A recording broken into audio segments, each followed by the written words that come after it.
Então, o que a gente tem é um senso de urgência. Que não tem que ser confundido, talvez, com ser raivoso. Eu não sou raivoso. Renan. Eu me considero um cara bastante racional. O pré-candidato à presidência da República, Renan Santos. Ele que é pré-candidato pelo partido Missão, é um partido novo, oriundo aí do movimento MLB e... MBL. Existe uma diferença. Existe uma grande. Grande. E aí ele está aqui já na nossa bancada. Renan, muito boa tarde. Seja bem-vindo ao 12 em Ponto.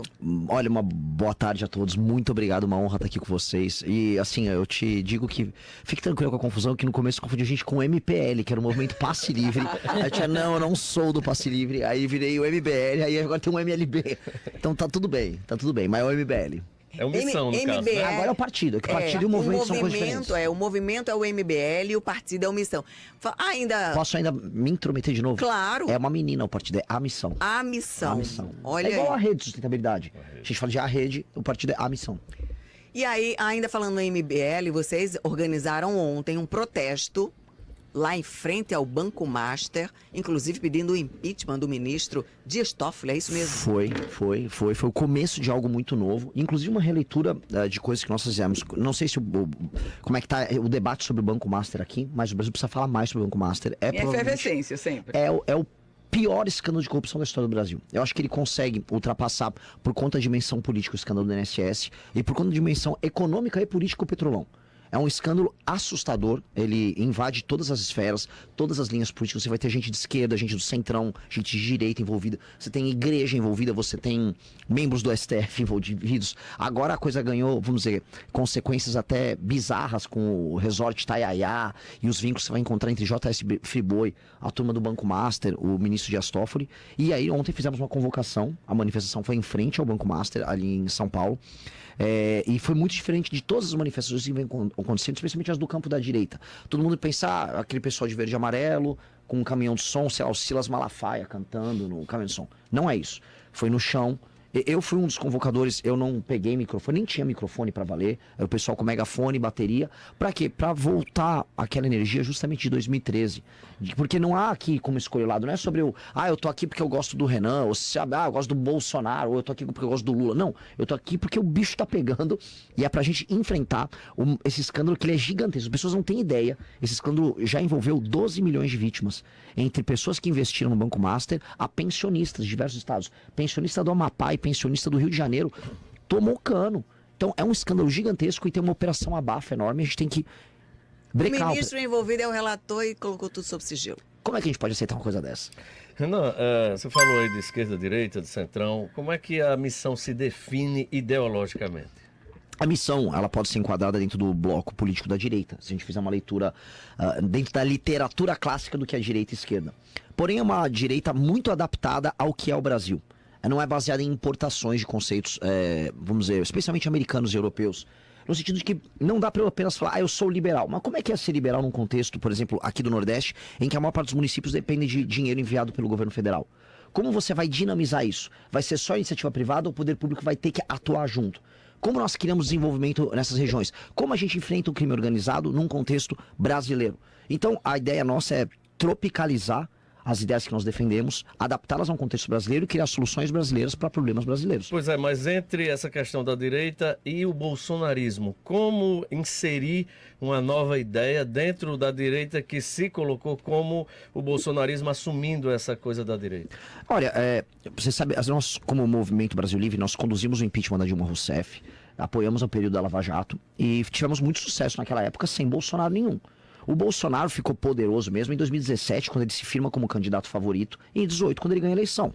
E aí ele vira o líder da direita de 2018 para frente. Hoje eles estão num processo de decadência. Agora, até aquele processo, veja só, a direita derrubou a Dilma, com manifestações sem Bolsonaro, e a Lava Jato com a direita também colocou o Lula na cadeia, sem Bolsonaro. O desafio que eu faço é, a direita quando não tinha Bolsonaro, ela vencia. A direita com o Bolsonaro, ela tá acostumada a perder. É sempre aquele lamento, é choro, ai meu Deus, o capitão, isso, aquilo. Olha, chegou a hora da gente pensar que tem que haver uma direita sem depender dos dramas da família Bolsonaro, das lutas da família Bolsonaro. Porque uma coisa é lutar pelo Brasil, outra coisa é lutar pelo Bolsonaro. São coisas diferentes. E nesse contexto, entre os candidatos da direita, nas últimas 24 horas a gente teve, e aí eu vou meter a minha pergunta especificamente à sucessão 2026, o senhor pré-candidato a presidente da República. A gente teve um desfecho, vai ser Tarcísio, vai ser Flávio, vai ser... E aí Tarcísio Gomes de Freitas, governador de São Paulo, trouxe uma declaração nas redes sociais dele, sepultando definitivamente qualquer tipo de especulação ou de boato ou de comentário de que ele poderia ser candidato a presidente da República pelo PL, pelo grupo de Bolsonaro. Ele se autoafirma agora pré-candidato à reeleição ao estado de São Paulo e, portanto, Flávio Bolsonaro vai nadar ou vai surfar nesse bolsonarismo. A pergunta é bem simples. O que é que muda para esses candidatos de direita, como o senhor, a chegada ou a reafirmação de que o candidato vai ser Flávio Bolsonaro e não Tarcísio? E mais, nesse contexto de vários candidatos de direita, Flávio disse que é de direito, o senhor está me dizendo que é de direito, tem tantos outros.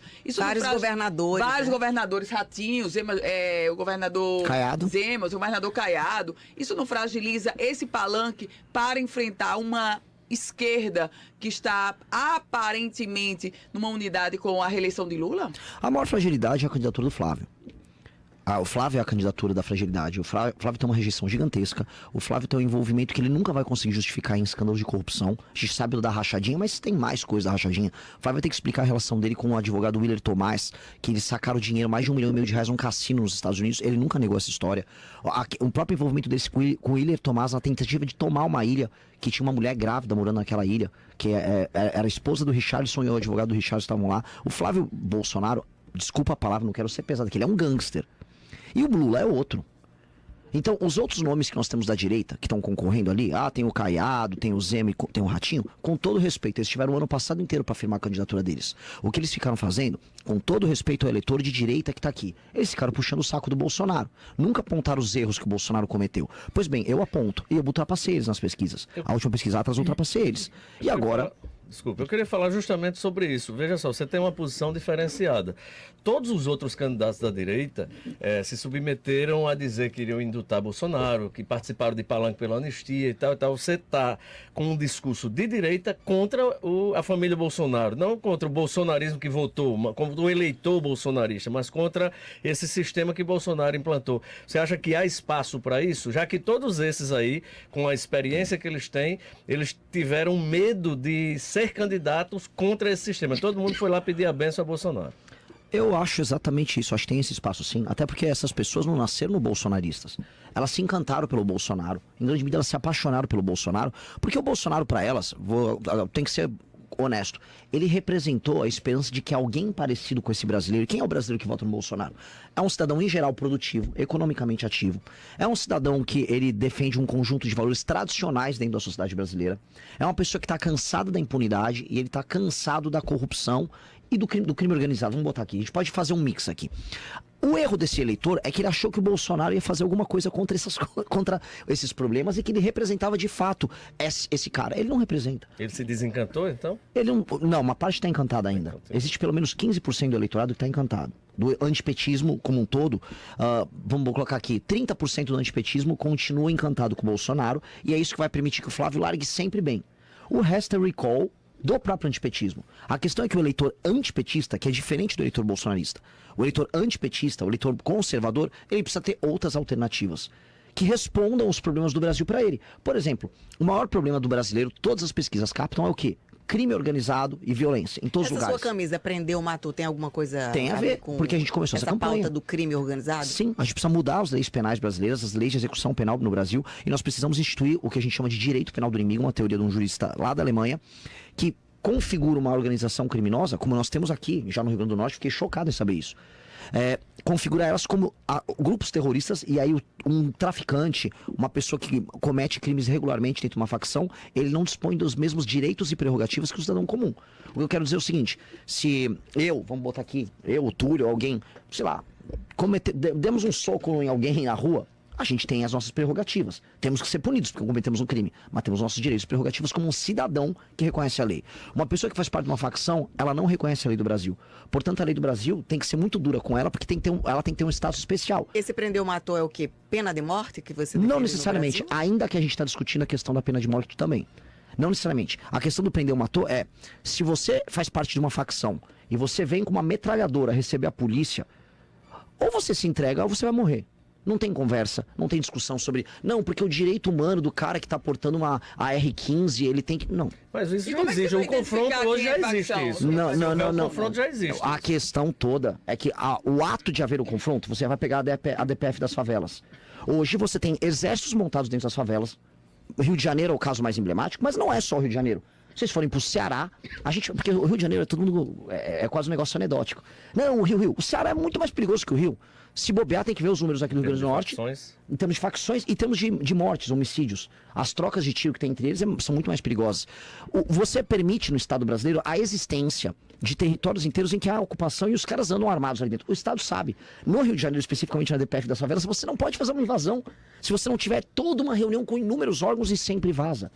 E sempre, tanto que o Ursão, lá do Comando Vermelho, nessa última operação que foi montada no Rio, ele não estava lá. Ele já se pirulitou, ele sabia que tinha. Então, a ideia do prender matou é leis muito mais duras e a reocupação por parte do Estado desses territórios que hoje pertencem ao crime organizado. Voltando às eleições 26, o senhor coloca-se como de direita, uma direita mais moderada, vamos dizer Não assim? sou moderado. Não é moderado? Moderado é o Flávio que é corrupto. O moderado é o Flávio A que é gente corrupto. trouxe recentemente os dados da pesquisa Atlas Intel, que no segundo turno projetou Flávio Bolsonaro com Lula, 45 e 49. Uma pergunta, entendo o segundo turno e o senhor não indo para o segundo turno ou estando no seu, vou colocar a hipótese de não indo, o senhor apoiaria Flávio Bolsonaro? Eu nunca vou imaginar uma hipótese em que eu vou entrar numa luta pensando na minha derrota. Então, essa hipótese não existe na minha cabeça. Eu tô rodando no Nordeste, eu tô sob ameaça. Assim, no Ceará eu já tenho ameaças de morte no Ceará. Eu não vou chegar no Ceará pensando se eu não vou pro segundo turno. Você nunca entra numa guerra pra perder. Essa hipótese não existe na minha cabeça. Você está falando muito aí dessa questão da segurança pública, de combate ao crime organizado. Essa vai ser a bandeira principal de luta da missão, vamos dizer assim. Combate ao crime organizado. De combate ao crime organizado, para se diferenciar dos demais, porque o Caiado também tem essa bandeira, né? Dizendo que lá o estado dele é o mais seguro do Brasil, que bandido lá não tem Não se jeito. cria, eu vi. Né? Eu vi ele falando. Qual a sua diferença então para Caiado nesse caso? É porque a segurança pública, ela é um dos 3 ou 4 temas prioritários para salvar o Brasil.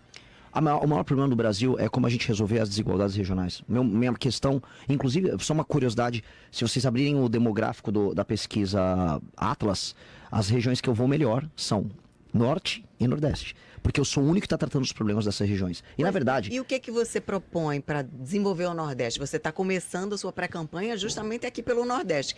Quais são as suas plataformas para desenvolver o Nordeste? Vamos lá, eu amo esse tema e, enfim, espero contribuir muito aqui, porque é difícil tratar do assunto. Nós temos aqui no Nordeste desigualdades, quando comparadas com o restante do Brasil, muito agudas. E às vezes as pessoas não gostam de falar, porque isso às vezes machuca as pessoas. A questão é, a maior parte dos municípios do Nordeste dependem de dinheiro vindo do governo federal, que significa dinheiro de outros estados para sobreviver. Isso. Você tem muitos municípios, os municípios não são autossustentáveis, você tem oligarquias políticas muito corruptas que administram esses municípios, e você não consegue sair do lugar. Esses lugares geram um problema para a federação, porque qual é o problema da federação? O problema é representativo. Como a base da democracia brasileira, e aqui é uma provocação para o Brasil todo, maiormente para o Nordeste, é a compra de voto. Vereadores, prefeitos e deputados se elegem compra de voto. Isso acontece com uma intensidade maior aqui. A qualidade da representação que vai para o Congresso do Nordeste, ela é ainda pior. E esse é um problema. E isso afeta a tomada de decisões de todo o Brasil. Você tem figuras de, por exemplo, como, vamos dar um exemplo, Arthur Lira, que foi pego agora pelo Flávio Dino numa operação. Ou você vai pegar na região norte, vai pegar o Alcolumbre, que é o presidente do Senado. O Lira foi presidente da Câmara. Você vai pegar o Hugo Mota, lá com a turma dele de Patos, no interior da Paraíba. São pessoas que representam estados com economias que estão claudicantes, altamente dependentes, mas ao mesmo tempo são super poderosos. E aí, mas calma que deixa eu molhar o bico. Eu tô falando do primeiro diagnóstico. Então a gente tem um diagnóstico assim, a vida das pessoas piora. Se você vai pegar o mapa interno de migração do IBGE, as pessoas estão saindo do Nordeste, tirando a Paraíba. Paraíba tem um caso específico em que pessoas migraram para Paraíba. O resto das pessoas estão indo embora. O que eu proponho para o Nordeste é muito simples. Nós temos que gerar classe média urgentemente no Nordeste. Isso passa por aumento da complexidade da atividade econômica. E alguns lugares têm uma atividade econômica mais complexa. Por exemplo, a região de Mossoró, aqui no estado, é uma região claramente, assim, os pressupostos pra gente conseguir começar a bombar em Mossoró estão certos, estão dados. Aqui em Natal também tinha que ter porto. Aqui em Natal a gente podia usar o exemplo de Recife, que teve o porto digital deles. Falaram que iam fazer um porto digital aqui em Natal, acabaram nunca fazendo. Ou seja, você formar uma classe média, usar a tecnologia, agregar valor à produção das pessoas. Uma coisa que a gente vê, por exemplo, aqui, o Rio Grande do Norte, me corrijam, acho que é o maior produtor de melão do mundo. Existe alguma marca de sorvete, de suco, nacional ou internacional, oriunda aqui do estado? Então, existe uma questão de aumento de complexidade que a gente precisa gerar desesperadamente. E para isso, como é que a gente vai fazer? Financiamento e trabalhar para ter uma zona econômica especial, igual tem na China. Nós precisamos de zonas econômicas especiais no Nordeste, para você gerar classe média, aumento de produtividade econômica através de indústria, e aí com base nisso, exportação, e aí você começa a equilibrar o jogo. Tem um estudo, calma que eu vou te passar a bola, Túlio. Tem um estudo maravilhoso. Tô meio bronco? Pode ir. Pode contar. É que eu não gosto, eu tô segurando tudo aqui, calma que eu vou. É que assim, tem um estudo que a gente fez que mostra, quanto mais você gera classe média, menos as pessoas votam no centrão, porque menos as pessoas vendem o voto. E isso é fundamental para gerar, inclusive, cidadania aqui.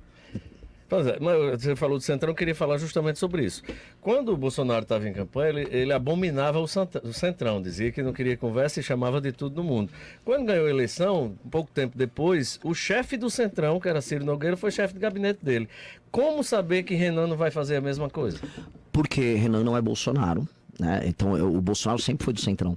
A vida inteira dele... Desculpa, mas todos os presidentes são dependentes hoje do Congresso, e do Centrão principalmente. A questão é se você é conduzido pelo Congresso ou se você conduz o Congresso. O Fernando Henrique conduziu o Congresso. O Fernando Henrique foi o presidente que mais fez reformas, ele conduziu o Congresso. Não tem emenda impositiva. Naquela época tinha emenda também. Renan. Tinha emenda. Mas não é impositivo. Eu sei, mas você tá falando do orçamento secreto ou do emenda impositiva normal? Coisas. Mas naquela época você dependia dele da mesma forma. Você tinha também loteamento de cargo. Naquela Sempre época. teve. Então, ele era obrigado a lotear e ele não apenas loteou menos, como ele passou legislações que para o Centrão eram absolutamente suicidas. A lei de responsabilidade fiscal, ela foi uma coisa revolucionária que o Fernando Henrique passou.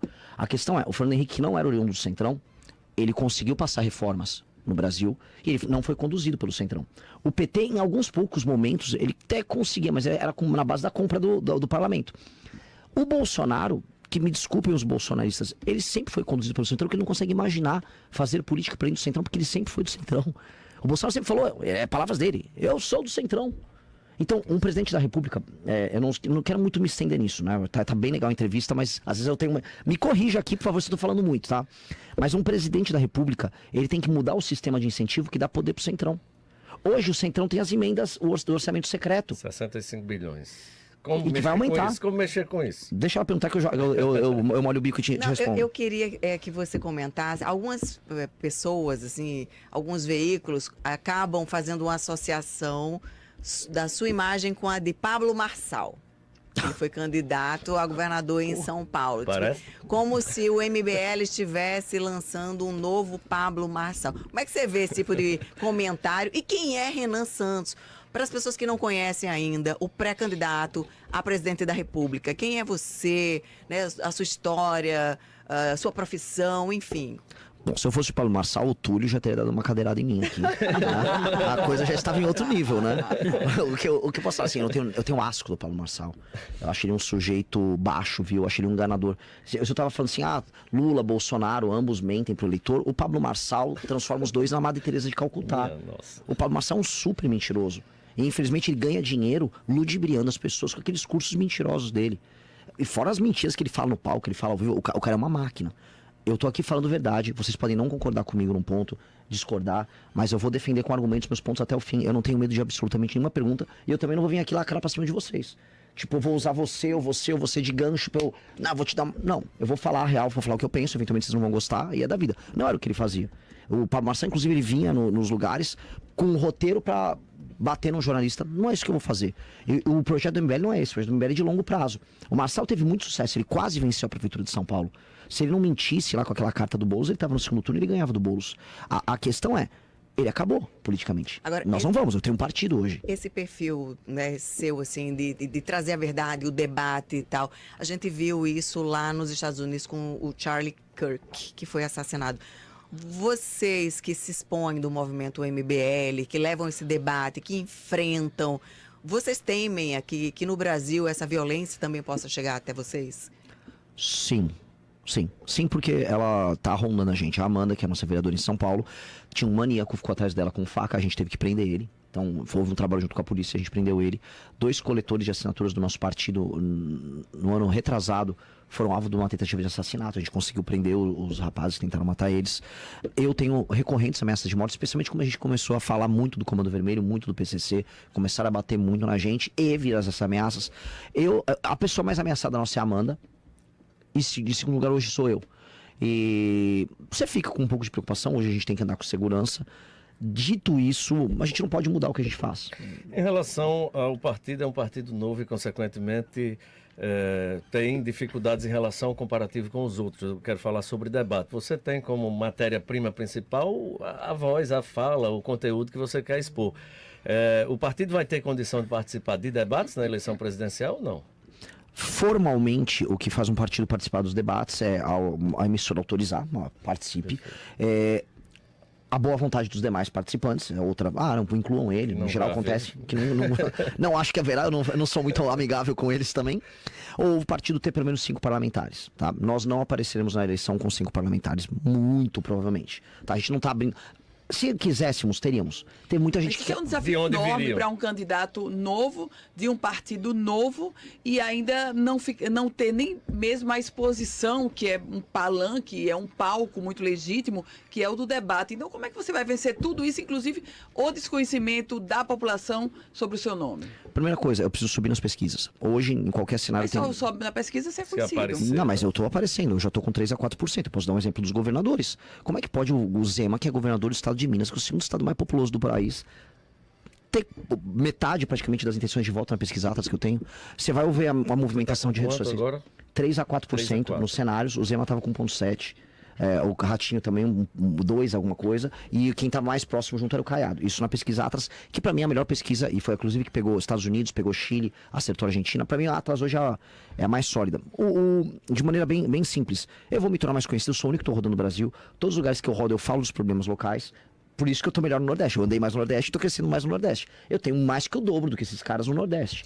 Pois é, mas no Nordeste e também em outros estados existe a dificuldade da exposição. Aqui você está dentro de um veículo democrático, mas em outros lugares não permitiria que você estivesse com esse discurso, né? Dizem que Não é só Nordeste, não. Isso dizem que era mais difícil aqui. Eu tô conseguindo Olha, eu não vou também criticar concorrentes seus. Eu soube que me barraram ainda em 2 rádios aqui, no Rio Grande do Norte, tá? É complicado, sei que isso acontece. Isso já aconteceu comigo no Ceará. Vou enfrentar essa barreira, mas aí eu vou gravar meus vídeos, aí eu vou ter que ter minha estratégia. E vou pro debate. Eu vou falar porque eu vou debate. Eu sou o único que tá movimentando a discussão das eleições. Provavelmente haverá no máximo 4 candidatos. Caiado não será candidato, o Zema não será candidato, Aldo Ribeiro não será Então candidato. vai concentrar em Lula, Flávio, Renan e talvez mais alguém. Então nesse cenário eu estaria... Até porque o Lula não vai nos debates no primeiro turno. Se houver debate no primeiro turno, precisa ter eu. E você Renan. vai desafiar ambos para o debate. Exatamente. Renan, a gente agradece aqui a sua presença hoje aqui no 12 em Ponto. Infelizmente, o nosso tempo aqui correu. Eu quero que você, inclusive, deixe aqui o seu perfil, enfim, para as pessoas conhecerem mais sobre o pré-candidato Renan Santos, da missão que vai enfrentar aí essa eleição em 2026. E Olha, agradecer a sua presença. maravilhoso bate-papo. Eu espero ter contribuído aqui. Um programa bem legal, gostei de vocês. Renan Santos MBL em todas as redes sociais. Inclusive, estou ao vivo permanentemente. Faço lives o dia inteiro. Sério, eu tô ao vivo ali. Eu tô ao vivo de 12 horas ao dia e vou rodar o estado e vai ser bem bacana. Renan, deixa eu Mas só... ele não respondeu quem é. Eu tinha feito a pergunta. Foi. Quem é Renan? Vamos lá. Ele Fica à vontade. Ele foi falar de Massal e esqueceu. E aí, Pois é. ao responder quem é Renan, eu vou com outro aspecto. É que é muita pergunta. Vocês estão me bombardeando aqui. O programa topado de audiência assim. Renan, você se coloca muito... no Brasil hoje se coloca aparentemente bipolar. E de um lado Lula, do outro Bolsonaro. E você tenta se inserir nesse meio.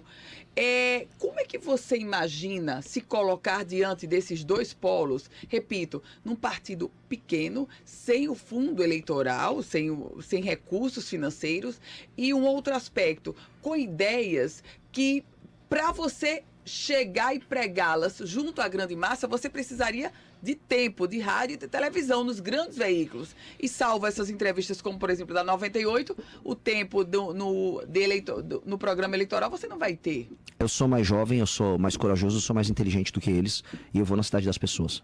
Então meus concorrentes não vão fazer o que eu faço. Então eu vou na cidade de todas as pessoas. Eu rodei praticamente Pernambuco inteiro, parei em todas as principais cidades. Onde não podia ir em rádio, eu ia na praça, eu ia conversar com as pessoas, eu gravava live com as pessoas, conversava com políticos da cidade. E eu vou fazer isso em todo o Brasil. Eu sou o único que vai fazer isso. 41 anos, jovem, como é que surgiu aí esse movimento político na sua vida? Né? Qual é a sua origem? Fala um pouquinho pra gente conhecer o pré-candidato. Não, maravilhoso, você está me dando missão. minha chance. O que eu não consegui, maravilhoso. Meu nome é Renan Santos, eu tenho 41 anos de idade, eu nasci em São Paulo, filho de um advogado, de uma psicóloga. Eu vim de uma família de classe média. Classe média. Pessoas que prestam serviços. Minha família mudou de vida, foi mudar no interior de São Paulo. Eu me tornei aluno da Faculdade de Direito da USP. Larguei a faculdade, fiz política na faculdade, larguei a faculdade que não gostava, eu era briguento em termos políticos, já era um arrumador de confusão no melhor sentido do termo. Fui trabalhar com recuperação de empresas, aprendi muito, tomei muita paulada, virei empresário. Larguei aquilo quando veio as manifestações de 2013 e a crise econômica ali do governo Dilma I. A crise econômica atingiu a empresa que eu trabalhava. Fui começar a fazer política, liderei as manifestações pela queda da Dilma Rousseff. Publiquei livro, hoje fundei uma revista, criei aplicativos. O Movimento Brasil Livre hoje fatura bastante graças ao trabalho que a gente faz. Hoje eu considero uma pessoa que é ao mesmo tempo um empresário, no sentido do terceiro setor, ou seja, eu crio coisas, administro coisas, tenho inúmeros funcionários, colaboradores, apoiadores na estrutura de trabalho da equipe e tenho também um time de voluntários que trabalham pela causa aos milhares ao redor do Brasil. Sou apaixonado pelo Brasil. Meu objetivo na política não é aquelas coisas meio... Eu gosto de cuidar de gente. Não, honestamente eu não estou aqui para cuidar de ninguém. Eu estou aqui para tornar as pessoas emancipadas e o que eu quero para mim não é dinheiro, nem sequer fama. Eu quero entrar para a história como alguém que mudou o Brasil. Eu só estou aqui para isso. Nunca foi candidato a nada, né? Nada. Túlio, você já fez demais, Túlio. Especificar, você vê que Eu gostei, mas vocês estão brigando pra falar comigo, é bom, né?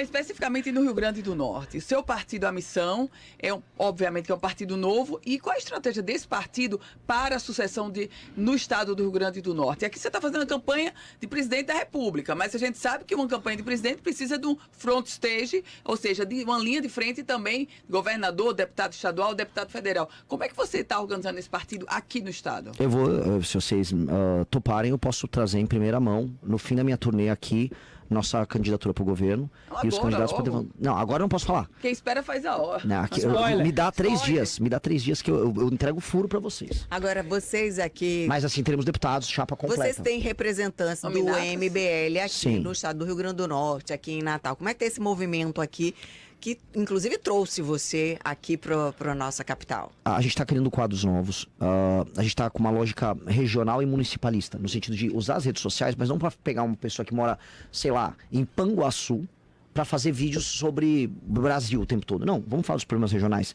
Isso a gente está fazendo no Brasil inteiro. A gente está fazendo uma lógica diferente do político de redes sociais, que só trata de termos muito abstratos, ou termos nacionais, gerais, e voltando a usar as redes sociais para os temas locais. Isso vem funcionando muito bem. Então a gente está espalhando quadros ao redor do Brasil. A gente tem milhares de jovens que serão candidatos esse ano, e a gente está dando preferência para pessoas que são militantes, ativistas. Não que não haverá espaço para pessoas, por exemplo, o cara veio do meio policial e quer fazer parte. Dentro dos nossos valores, dentro da nossa visão de mundo, serão bem-vindos. Não aquela coisa assim, eu não tô dentro da sua visão de mundo, quero entrar no partido. Cara, boa sorte, vai ter um monte de partido aí pra você. Renan, você parece ser muito sincero nas posições que toma. Eu falei do debate e faço a pergunta se, fazendo um contraponto, quando Bolsonaro falava muito de Alexandre de Moraes e quando teve diante dele, chamou ele perguntou se ele queria ser o vice. Ele chamava de ditador de todo mundo. Você, diante de Flávio Bolsonaro, vai chamá-lo de corrupto? Pelo amor de Deus, eu chamo ele todos os dias. Tanto ele quanto o Lula. De frente. Quanto ele quanto o Lula. É obrigação. No debate vocês três, você vai... É obrigação. Se eu não fizer isso, eu vou envergonhar não apenas o meu time, eu vou envergonhar toda a nossa trajetória. O Flávio Bolsonaro, assim, o Lula é meu inimigo natural. A função política do meu grupo é superar o petismo e criar um Brasil que dê certo. O Lula, o Brasil não dá certo? Não dá certo. Nós estamos há 20 e poucos anos com o petismo ocupando o espaço de poder e o Brasil, ele perdeu o poder relativo perante o mundo. O Brasil é menor perante o mundo do que ele era. E o exemplo que eu sempre dou é, o Lula é como se fosse o capeta na nossa escatologia. O Flávio é o Judas. Renan. O Flávio é o Judas. O Flávio trocou o Brasil pelas moedas de prata, que era o dinheiro da rachadinha. Ele e o pai dele entregaram a Lava Jato, entregaram todo aquele governo, todas as possibilidades que aquele governo podia ter, porque ele era ladrão. Estão dizendo que ele me processou. Eu repito, palavra minha, não tem nada a ver com a rádio, tá? Renan falando, o Flávio é ladrão, eu vou falar isso na cara dele. A obrigação, é um dever de homem. Se não for isso, eu sou um frouxo, eu não posso fazer isso. Renan, quantas vezes você pretende vir ao Rio Grande do Norte esse ano ainda? Eu vou vir esse ano pelo menos mais 2 vezes. Antes da eleição natural. Com certeza. Não, depois também, porque assim, a gente tem um vereador aqui na cidade que é o Faustino. Eu sempre faço congresso, eu já estive aqui ano passado. A gente vem pelo menos uma vez por ano pra cá. Há uma previsão do vereador Matheus Faustino de se filiar à missão? A gente precisa agora da liberação do Partido União Brasil, que fica fazendo doce, né? Foi solicitado já?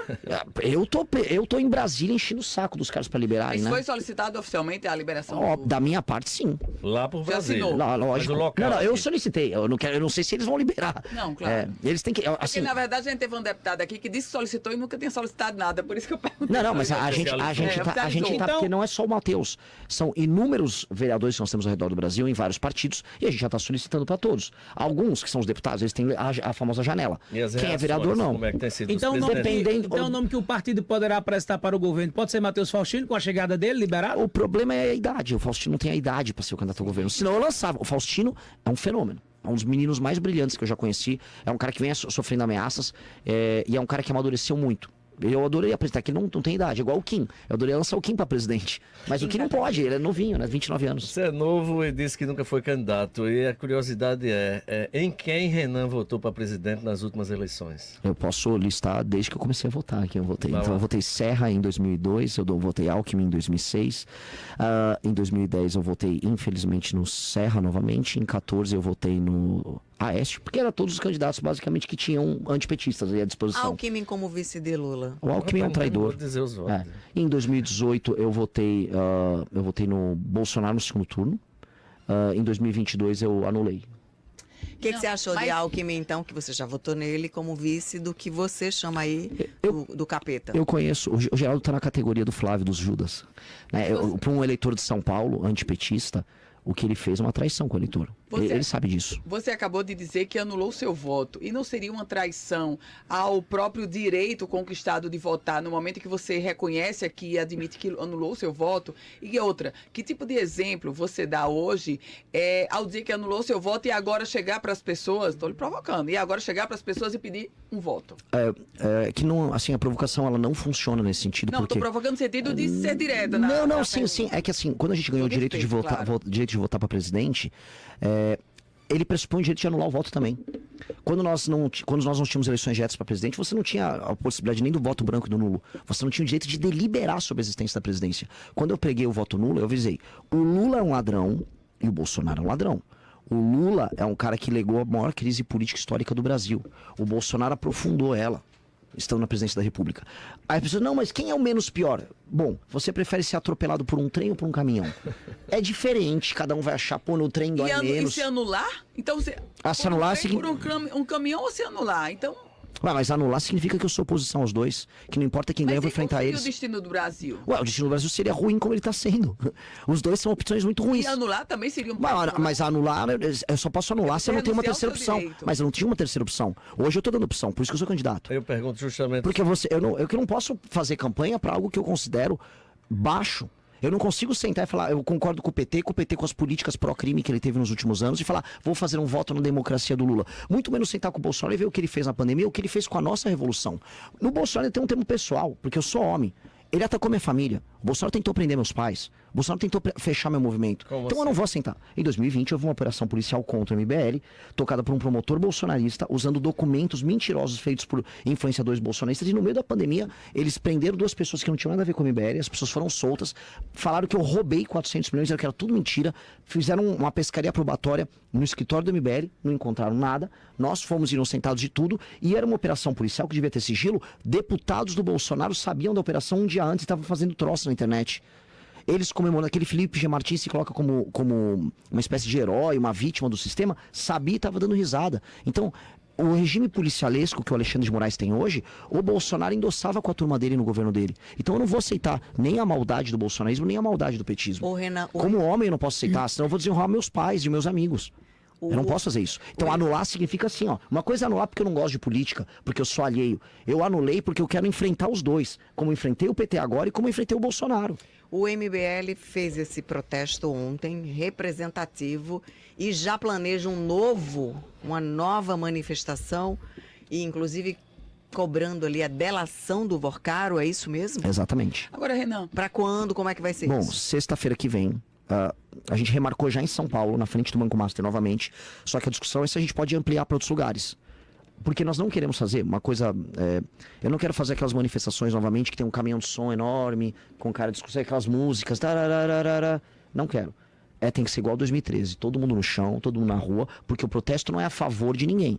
O protesto é assim, se você for mexer no Banco Master, pra pegar a provocação tua, se o Vorcaro delatar, vai cair gente da Igreja Lagoinha, que o Nicolas é envolvido. Nicolas? O Nicolas da Igreja Lagoinha andava com o André Valadão. O André Valadão tem uma fintech que está envolvida com o escândalo do INSS. E o Zettel, que era basicamente operador do Daniel Vorcaro e que era sócio dele, que é casado com a irmã do Daniel Vorcaro, os dois, a irmã e o Fabiano Zettel, eram pastores da Lagoinha.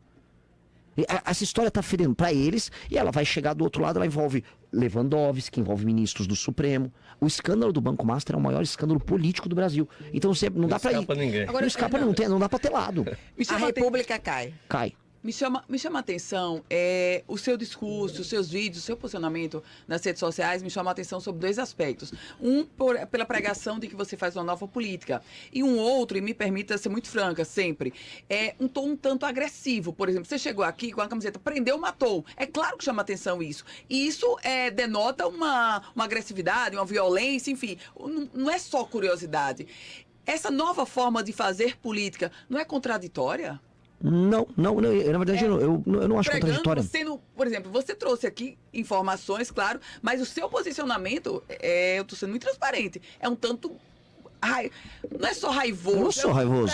Mas... Eu fui fofo com você. Eu não achei, Fui Raíssa. fofo. Não achei. Raivoso? Mas Não, não achei. a pergunta Eu sou raivoso. isso não é contraditório? Não. E estamos sendo extremamente elegantes os dois. Mas a pergunta é, isso não é contraditório? Essa nova forma de fazer política com essa contundência? Nem um pouco. Na verdade, assim, se eu for falar em termos de forma, eu sou bem brando em termos de forma.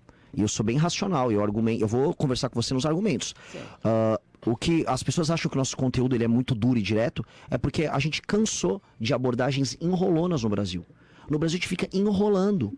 E aí é sempre enrolação sobre todos os termos. Se eu for falar como a esquerda fala de segurança pública, eu vou falar assim: não, veja só, a gente tem que olhar a questão dos direitos humanos, porque primeiro vamos resolver a educação. Cara, você não tem como resolver a educação, você vai entrar no bairro ocupado pelo crime organizado e tirar o criminoso de lá.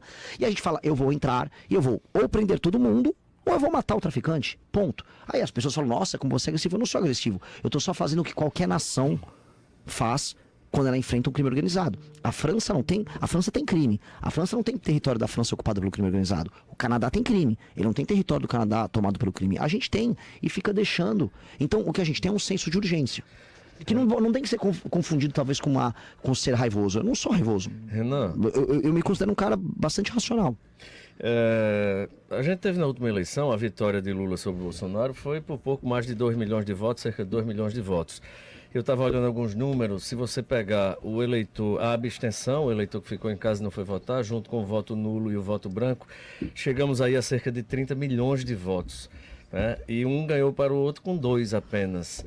Esse pessoal é seu alvo principal, ou seja, quem não foi votar não quis votar nem em Lula nem em Bolsonaro, e quem foi votar chateado votou nulo e o outro votou branco, ou seja, foi numa linha de que os três segmentos não quiseram escolher nenhum das duas opções. É esse público que você vai buscar batendo duro no PT, em Lula, e batendo duro também em alguns bolsonaristas símbolos como o Nicolas e o próprio Flávio e a extrema-direita nesse aspecto aí? Você vai buscar esse eleitorado?